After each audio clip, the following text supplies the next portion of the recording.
Lepas keluar mid-range smartphone, OPPO keluarkan pula entry level smartphone bawah RM600. Phone apa tu? Layan dulu video ni.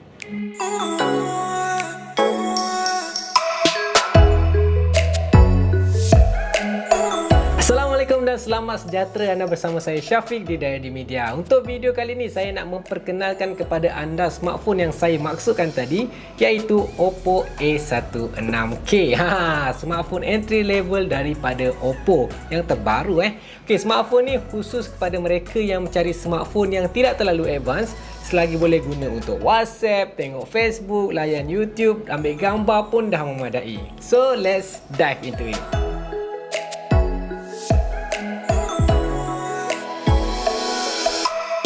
Kisahlah smartphone tu kategori apa, OPPO tetap berikan yang terbaik pada design dia. Dengan 3D sleek design membuatkan OPPO A16k ni nampak eksklusif dan elegan. Dia punya finishing tu memang tak nampak macam phone murah lah.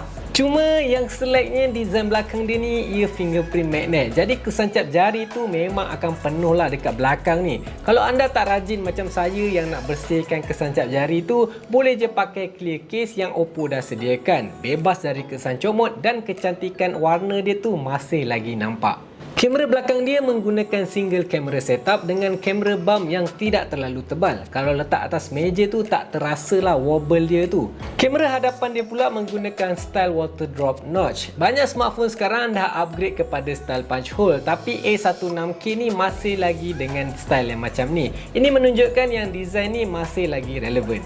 Saiz dan berat dia ni pula lebih kurang sama je macam OPPO Reno 6 Pro. Mungkin sebab OPPO nak bagi rasa premium tu dekat OPPO A16k ni. Dan bagi saya memang rasalah premium dia tu. Belah kanan dia ada volume button dan power button. Belah kiri ada card slot. Bahagian atas dia kosong dan bawah dia ni ada speaker, 3.5mm audio jack dan juga micro USB port. Ini yang buat kantoi ni. Masih lagi ada USB yang macam ni. Sepatutnya dah tak wujud dah micro USB ni, sebab ada je smartphone lain yang menggunakan USB Type-C pada price range yang macam ni. So dah boleh agak lah dia punya charging speed tu macam mana kan. OPPO A16k ni ada 3 pilihan warna. Macam yang saya pegang ni ialah warna blue. Tapi kalau anda lebih prefer warna yang biasa, ia juga ada warna black dan juga warna white. Simple dan straightforward. Design dah nampak premium, display dia pun kenalah nampak selari kan. OPPO dia tak kedekut nak bagi skrin yang besar pada OPPO A16k ni dengan ukuran 6.52 inch HD Plus display dan resolution sebesar 1600x720 pixels. Ini memang padan lah dengan harga dia kan. Cuma kalau OPPO pemurah sikit lagi, dia boleh bagi Full HD. Itu memang dah cukup terbaik lah. Dah hujung 2021 ni, sepatutnya dah tak ada lagi lah display setakat HD kan. Apa-apa pun dia punya brightness dan kontras warna dia tu okey je kalau layan YouTube ataupun tengok movie. Plus ia juga ada eye care. So kalau korang hadap phone tu lama-lama pun mata tak cepat penat. Nak bagi skrin dia lebih tahan lasak, ia dilindungi dengan Corning Gorilla Glass 3. So tak adalah nampak fragile sangat pun ni.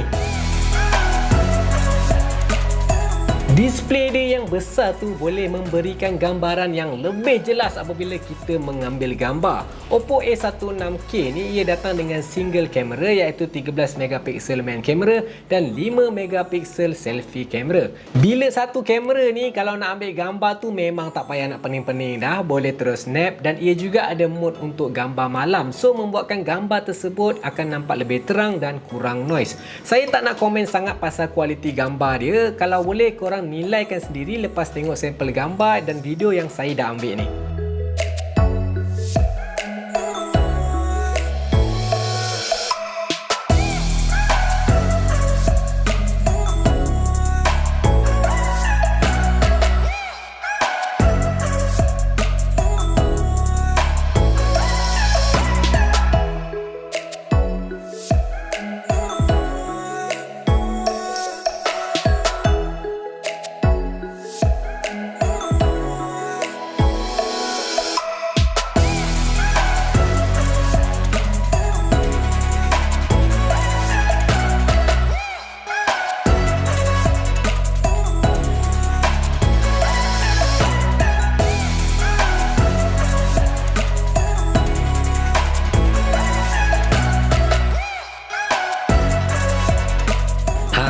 mana? Okey je lah kan? Kalau rasa kurang cantik, boleh edit. Kualiti gambar yang dihasilkan tu sebenarnya bergantung juga dengan jenis chipset yang digunakan. Berapa power chipset dia boleh proses. MediaTek Helio G35 digunakan sebagai penggerak untuk OPPO A16k ni. Untuk kegunaan harian macam WhatsApp, tengok social media, memang tak ada isu. Cuma disebabkan RAM yang dibekalkan tu sebesar 3GB saja. Kadang-kadang bila buka apps tu saya rasa macam lambat sikit. Tapi selain daripada multitasking, ia taklah menjejaskan performance phone ni sangat. Saya main Mobile Legend pun relax je, cuma grafik kena medium je lah. Tapi kalau korang main game high grafik, frame rate tak dapat lah yang tinggi-tinggi. Mungkin tengah war tu ada stuck sikit lah. Tapi overall still playable. Storage dia pula guys sebesar 32GB. Memang agak terhad, tapi korang boleh extend kapasiti dia dengan micro SD up to 1TB. Bukan biasa-biasa guys. Phone flagship pun kadang ada yang support sampai 256GB je. Kalau korang suka simpan video yang kelakar-kelakar dekat dalam phone tu, better pakai memory card lah. 32GB ni bagi saya memang tak cukup lah. Bila dah selalu sangat tengok video tu, mesti memerlukan kapasiti bateri yang besar untuk tengok dengan lebih lama. Kapasiti bateri yang OPPO dah bagi untuk A16k ni ialah 4230 mAh. Kira okey lah juga kan, besar tak besar, kecil pun tak kecil. Kalau untuk normal daily use tu boleh je tahan untuk 1 hari. Nak charge time tidur pun tak ada masalah sebab OPPO dah optimiskan untuk night charging. So tak ada isu overcharging. Cuma itulah charging speed dia tu agak slow, korang kena bersabar sikit lah. Kategori entry level smartphone memang lebih kepada basic usage. Jadi kalau ada feature yang power sikit tu, itu memang satu bonus lah. Overall untuk OPPO A16k ni, kalau anda dah ada main phone, anda nak jadikan dia sebagai second phone memang sangat sesuai. Ataupun bagi mereka yang tak pentingkan sangat high-end features, ini dah cukup sesuai untuk anda. Untuk dapatkan best deal untuk OPPO A16k ni, anda boleh dapatkan di mana-mana cawangan DirectD yang berdekatan ataupun layari je www.directd.com.my pada tanda harga 549 sahaja. Anda tak perlu risau sebab sudah pasti original. Jadi itu saja untuk video kali ini. Jangan lupa untuk like, komen dan subscribe channel DirectDMedia dan tekan butang loceng kat sebelah dia tu untuk ketahui update yang terbaru. Stay safe guys and see you in the next video. Adios.